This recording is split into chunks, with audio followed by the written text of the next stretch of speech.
Salam jumpa lagi, Bapak Ibu, saudara-saudariku yang dikasihi Tuhan. Kita masuki hari baru, Minggu 23 Februari 2025. Mari kita sekalian menimba inspirasi dari bacaan kitab suci yang menjadi pedoman bagi perjalanan ziarah iman kita. Dalam nama Bapa dan Putra dan Roh Kudus. Amin. Tuhan bersamamu. Inilah Injil suci menurut Lukas. Dimuliakanlah Tuhan. Dalam pengajarannya, Yesus berkata, "Kepada kamu yang mendengarkan aku berkata, kasihilah musuhmu, berbuatlah baik kepada orang yang membenci kamu. Mintalah berkat bagi orang yang mengutuk kamu. Berdoalah bagi orang yang mencaci kamu. Barang siapa menampar pipimu yang satu, berikanlah juga kepadanya pipimu yang lain. Dan barang siapa yang mengambil jubahmu, biarkan juga ia mengambil bajumu. Berilah kepada setiap orang yang meminta kepadamu, dan janganlah meminta kembali kepada orang yang mengambil kepunyaanmu.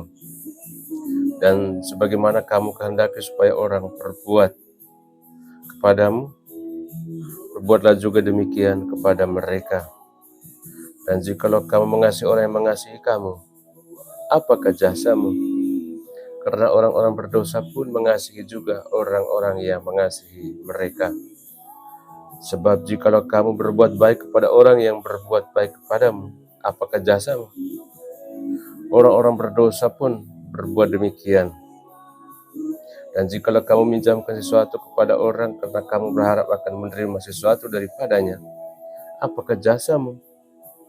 Orang-orang berdosa pun meminjamkan kepada orang-orang berdosa, supaya mereka menerima kembali sama banyak. Tetapi kamu kasihilah musuhmu dan berbuatlah baik kepada mereka, dan pinjamkan dengan tidak mengharapkan balasan, maka upahmu akan besar, dan kamu akan menjadi anak-anak Allah yang maha tinggi. Sebab ia baik terhadap orang-orang yang tidak tahu berterima kasih, dan terhadap orang-orang jahat. Hendaklah kamu murah hati, sama seperti Bapamu adalah murah hati. Janganlah kamu menghakimi, maka kamu pun tidak akan dihakimi.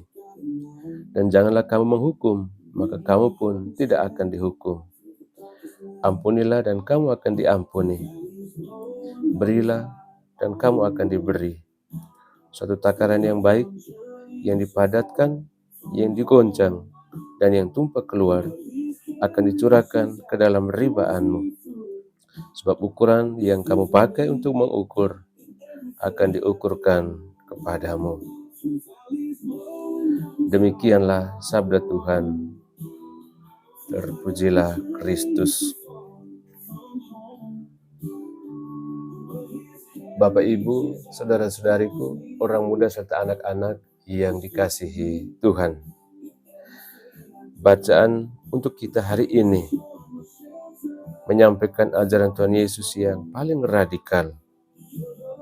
Kasihilah musuhmu, berbuatlah baik kepada orang yang membenci kamu. Perintah ini terasa amat sulit. Bagaimana mungkin kita mengasihi mereka yang menyakiti kita? Bukankah lebih mudah untuk membalas kejahatan dengan kejahatan? Namun Yesus menantang kita untuk melampaui naluri manusiawi kita dan meniru kasih Allah. Dalam bacaan yang pertama yang dibacakan pada hari Minggu ini, meskipun saya tidak bacakan dalam kesempatan ini, kita melihat Daud memiliki kesempatan untuk membalas dendam kepada Raja Saul yang mengejarnya. Namun, Daud menolak membunuh Saul meskipun ia memiliki kesempatan emas. Mengapa? Karena ia percaya bahwa Tuhanlah yang hendak menghakimi, bukan manusia. Tindakan Daud mengajarkan kita bahwa pengampunan lebih kuat daripada balas dendam. Lalu dalam bacaan yang kedua, yang selalu dibacakan dalam misa, tapi saya tidak bacakan pada kesempatan ini. Santo Paulus membandingkan Adam yang pertama, manusia duniawi, dengan Adam yang kedua, Yesus Kristus. Adam melambangkan manusia yang masih dikuasai dosa, amarah, balas dendam. Adam kedua, yaitu Yesus, melambangkan manusia baru yang hidup dalam kasih dan pengampunan.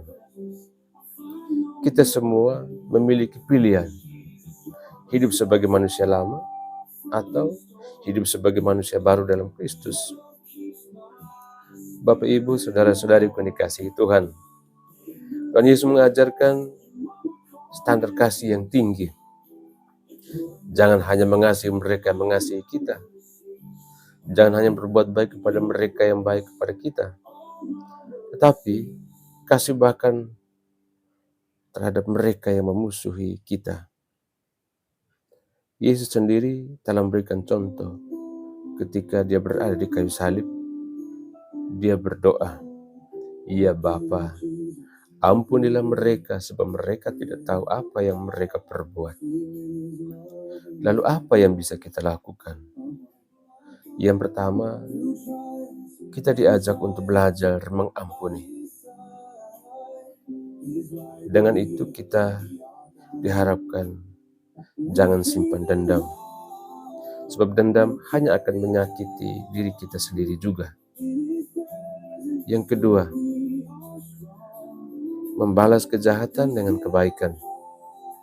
Tindakan kecil seperti tersenyum kepada orang yang tidak menyukai kita bisa menjadi awal dari rekonsiliasi. Memang hal ini berat, tapi bila kita lakukan, tentu akan kita nikmati hasilnya. Yang ketiga, mendoakan musuh.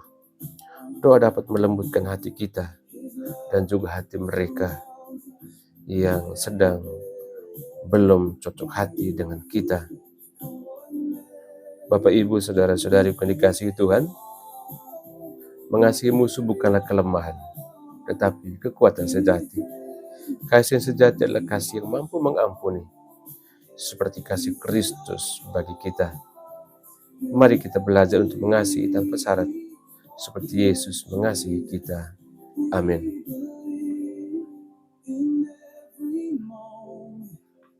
Tuhan bersamamu. Semoga kita sekalian, semua mereka yang kita kenangkan dalam doa-doa kita dan usaha-usaha kita senantiasa dilindungi, dibimbing dan diberkati oleh Allah yang Maha Kuasa, Bapa dan Putra dan Roh Kudus. Amin.